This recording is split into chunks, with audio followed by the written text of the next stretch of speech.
नमस्कार दोस्तों, मैं हूं अभिषेक और आज मैं बात करने जा रहा हूं लेखक यशपाल द्वारा लिखी गई पाठ जिसका शीर्षक है लखनवी अंदाज। तो चलिए दोस्तों, शुरू से इस पाठ को समझने की कोशिश करते हैं।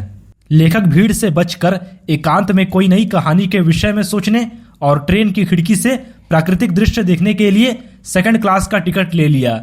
गाड़ी छूट रही थी। लेखक को कहीं दूर तो जाना नहीं था, इसलिए वे सेकंड क्लास के एक छोटे डिब्बे को खाली समझकर दौड़ते हुए उसमें चढ़ गए।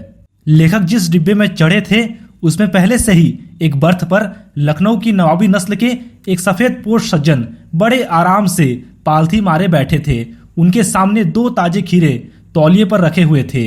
लेखक के उस डिब्बे में चढ़ने पर नवाब साहब के चेहरे पर असंतोष का भाव दिखाई दिया।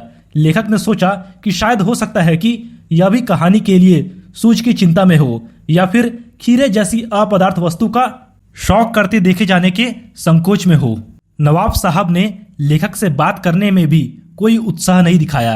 खाली बैठे नवाब साहब को कल्पना करते रहने की पुरानी आदत थी। फिर लेखक नवाब साहब की असुविधा और संकोच के कारण का अनुमान लगाने लगे। फिर लेखक ने सोचा कि शायद नवाब साहब ने अकेले यात्रा करने के विचार से सेकंड क्लास का टिकट खरीद लिया होगा और अकेले सफर का वक्त काटने के लिए ही खीरे खरीदे होंगे। नवाब साहब कुछ देर तक गाड़ी की खिड़की से बाहर देखकर आसपास की स्थिति पर गौर करते रहे। जब बहुत देर हो गई तो नवाब साहब को लगा कि वह खीरे किस प्रकार खाए।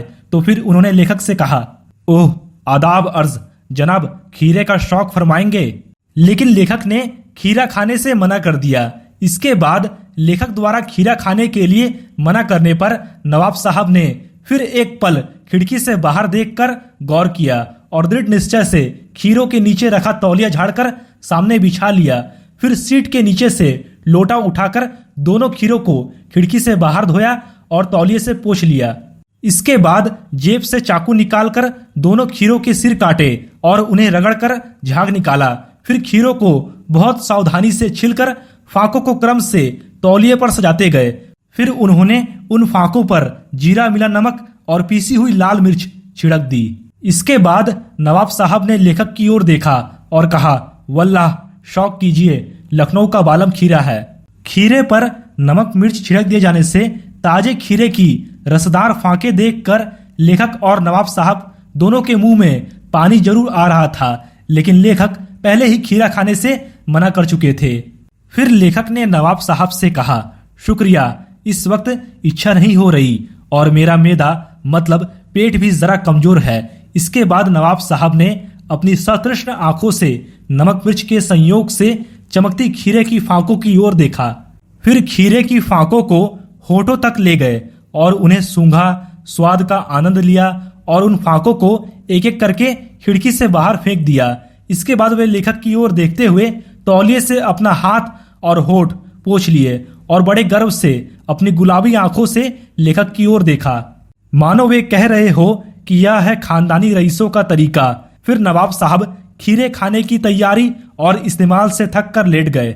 इसके बाद नवाब साहब के मुंह से भरे पेट की ऊंची डकार का स्वर सुनाई दिया और फिर नवाब साहब ने लेखक की ओर देखते हुए कहा, खीरा स्वादिष्ट होता है लेकिन होता है शकील, मतलब आसानी से ना पचने वाला।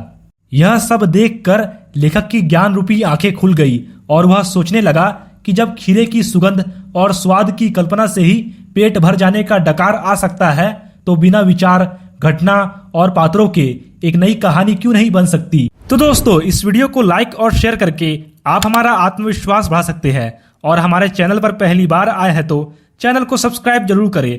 और दोस्तों, ऐसे ही कुछ और वीडियोस के लिए आप हमें कमेंट बॉक्स पर लिखकर जरूर बताएं। धन्यवाद।